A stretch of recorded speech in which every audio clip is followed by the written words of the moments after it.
اللہ تبارک و تعالی کو ندامت پسند ہے، اقرار جرم پسند ہے۔ یہی وجہ ہے کہ ایک ایسا بندہ جس کو پیش کیا جائے گا 90 دفتر اس کے گناہوں کے ہوں گے، اور اس کو جب پیش کیا جائے گا اور اللہ تبارک و تعالی فرمائے تو نے یہ سارے گناہ اتنے گناہ کیے، تو وہ کہے گا رب ذوالجلال ہاں کیے، یہ کہہ کہ فرشتوں کے ساتھ جہنم کی طرف دوڑنے لگے گا۔ اللہ تبارک و تعالی کہیں گے روکو اس کو، یہ جہنم کی طرف بھاگا جا رہا ہے، جبکہ لوگ تو اس سے بچتے ہیں۔ تو پوچھا جائے گا کہ تو بھاگا ہوا کیوں جا رہا ہے؟ کہا کہ رب ذوالجلال دنیا میں تیری کسی منشا پہ عمل نہیں کیا، تیری مرضی کے خلاف سارا کچھ کیا، اور آج تیری مرضی یہ ہے کہ میں جہنم کی آگ میں جاؤں، تو میں نے سوچا آج تو میں تیری مرضی پوری کر دوں، لہذا تیری مرضی پر میں جہنم کی طرف دوڑ رہا ہوں۔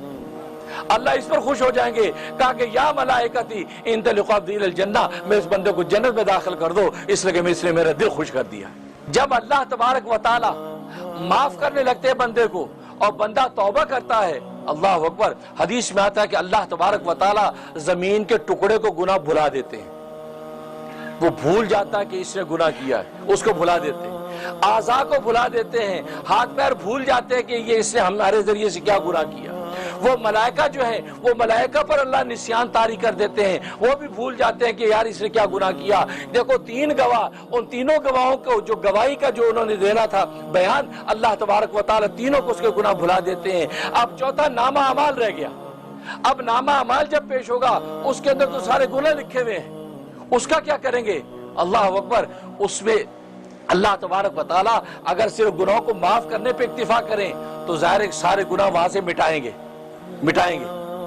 اور یہ بات آپ جانتے ہیں کہ مسلسل ایک کتاب ہو کہ جس سارے صفحوں پہ لکھا ہو نیکیاں لکھی، آگے کچھ گناہ آ گئے، وہ آپ نے مٹا دیے، تو کچھ صفحے اگر مٹے ہوئے ہوں تو آپ کو سوال پیدا ہوتا ہے یار یہاں کیا تھا بھائی، یہ مس پرنٹنگ ہو گئی، یہ 4-6 صفحے مٹے بھی کیوں ہیں، کیا بات ہے؟ تو فرمایا کہ اگر اللہ تبارک و تعالی گناہوں کے مٹانے پر اکتفا کریں تو کل روز قیامت میں جب نامہ اعمال کھولے جائیں گے تو فرشتے جب یہ دیکھیں گے تو فرشتے کہیں گے ہاں نیکیاں بھی اس نے کی ہیں، لیکن یہ جو 10 صفحے یہاں بیچ میں مٹے ہوئے ہیں لگتا ہے یہ گناہ کیے اس نے، اللہ نے اس کے گناہ مٹائے ہیں تو پاپی، لیکن اللہ نے اپنے فضل و رحمت سے اس کی بخشش کر دی ہے۔